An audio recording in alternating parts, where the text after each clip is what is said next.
So, the Maya people of Guatemala, Tz'utujil, those of you haven't been afflicted with my barrage of wordiness in the past, have probably wonder what that is. Tz'utujil, this is a small group of Mayan peoples down in Guatemala, not in Mexico. Most people think Maya, they think Yucatan, which are also Mayan peoples. But these people are from the highlands, way up the mountains. Not like Minnesota, like mountain. You know where you are in Guatemala, I said. In Minnesota, you never really know where you are.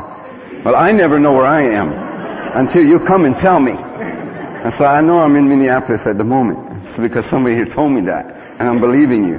The airplane maybe faked me out, but I'm pretty sure I'm in Minneapolis. But in Guatemala, we've got mountains, so we can always see where we are. And in New Mexico, it's not unlike that. Okay, so when we get up there, in this mountainous land, you can see the Tz'utujil people. And Tz'utujil people, there's only about 40,000 of them. When you say, well, that's a lot of Indians. In Guatemala, that's the smallest group. The others, there's 2 million of Quiches, and 800,000 Cachiqueles, and I don't know how many Imams and Ixil. And Tz'utujil, just a little bunch of guys down in the south side of the Lake Atitlan.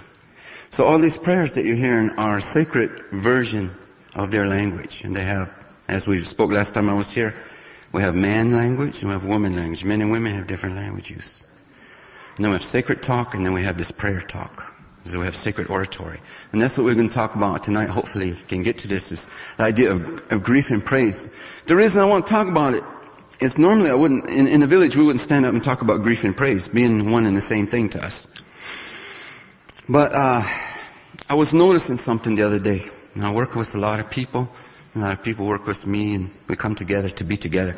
And I was noticing that if you're going to notice the people that feel real bad about themselves when they're like middle age, it's nobody praised them for something worthy when they were this tall. They may have praised them for something, but they may not have praised them for something worthy. And then I noticed those people who couldn't weep properly for the dead. And they couldn't weep properly.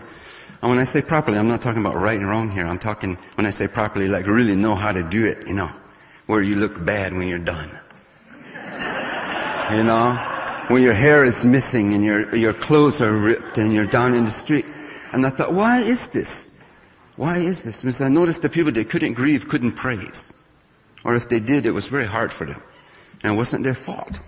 I thought, what is this about this place? It's like that. What is it about this?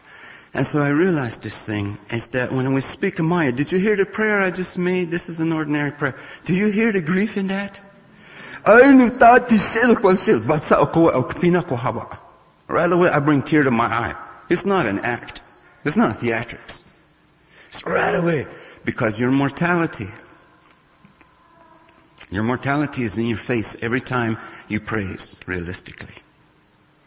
Now people say, what does that mean? How does he really mean that? It's because if you are praising something, your grief, we're not just talking about grief for the hell of it, we're talking about true grief, has to be present for the stakes to be high enough for the praise to be legitimate. Now if you're in a workplace and somebody says, that's a really nice job, chances are what they're trying to do is make sure you keep doing that job right. And not too concerned about your ancestry or your children growing up without pain or getting killed in the streets. But if a true praise is coming along, then it's got to contain the notion that you're mortal and that the praiser is mortal.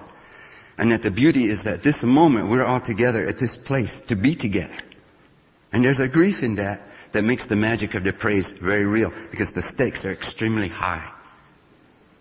You see what I mean? At the same time, any grieving, what is that? Somebody dies, or a loved one goes somewhere else, or like myself, had your whole country ripped out beneath you. All right? And then what is that grief that you finally do? What is it? It's a form of praise of life, because it means you miss it. You miss the damn thing. And you have to do like that. You have to be able to do like that.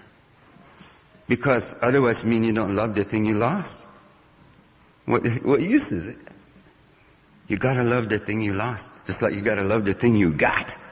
So that's what the thing you got. And when you're grieving for the thing you got, is praise. And when you're praising for the thing you lost, it's called grief. You understand what I'm saying?